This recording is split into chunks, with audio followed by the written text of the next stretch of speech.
nih pertanyaannya nih.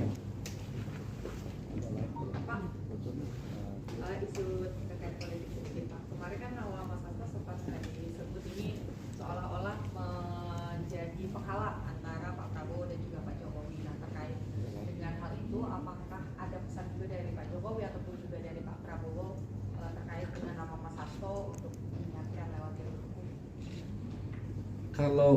Kalau dari Pak Jokowi maupun dari Pak Prabowo sama sekali tidak ada pesan untuk hal-hal yang seperti itu.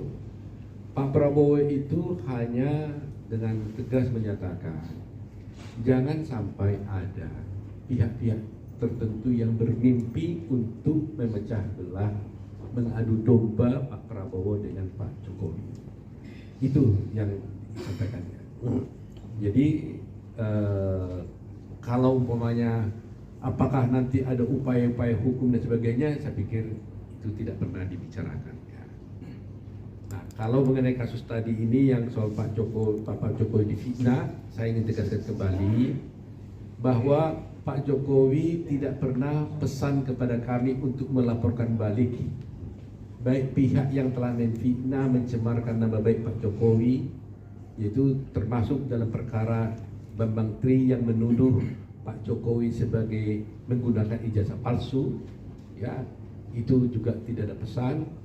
Bahkan mereka sudah mengajukan gugatan kepada kami, kepada Pak Jokowi di PT UN tentang politik dinasti, dan itu sudah diputus oleh Pengadilan Negeri, Pengadilan Tata Usaha Negara, dan itu sudah dinyatakan tidak diterima. Kedua, putusan Pengadilan Negeri hari ini juga sudah keluar menyatakan gugatan yang diajukan oleh Egy Sujana dan kawan-kawan yang mempersoalkan tentang ijazah palsu dari Pak Jokowi juga sudah diputus Pengadilan Negeri Jakarta Pusat, dan ternyata Pengadilan Negeri Jakarta Pusat tidak menerima gugatan mereka. Jadi saya kira sudah selesai.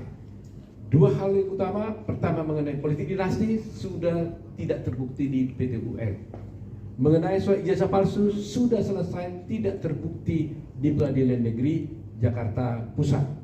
Mengenai persoalan ijazah palsu tentang tindak pidana yang dilakukan oleh Bambang Tri sudah diputus oleh Pengadilan Negeri Solo dan dikuatkan oleh Mahkamah Agung bahwa terbukti bahwa mereka melakukan tindak pidana mencemarkan nama baik. Jadi sudah selesai. Jadi harapan kami itu aja, karena ini saya terusan aja merasa ya gimana ya, sedih juga ya seorang presiden dituduh-tuduh tanpa bukti, itu nggak baik gitu ya. Bukan kita mau membela secara buta, tapi sangat-sangat tidak baik gitu loh. Jadi kalau ada rasa-rasa tidak berbeda pendapat itu sah-sah saja, tapi jangan sampai ada melakukan fitnah gitu kan. Nah, di dalam perkara itu Pak Jokowi nggak pernah menggugat. Jadi bayangin, nggak pernah menggugat, justru digugat, digugat untuk melakukan politik dinasti. Di Pengadilan Negeri Jakarta Pusat digugat melakukan ijazah palsu. Sudah terbukti Pak Jokowi sampai sekarang nggak ada perintah kepada kami buat balik, lapor, tidak ada. Nah itulah menjadi suatu hal yang menjadi penghormatan kita kepada Pak Jokowi yang betul-betul dia siap ya menjadikan diri seorang presiden yang siap untuk dikritik, bahkan difitnah pun tidak melakukan upaya hukum melawan. Kalau terkait dengan PT UN PDIP Pak, memang yang digugat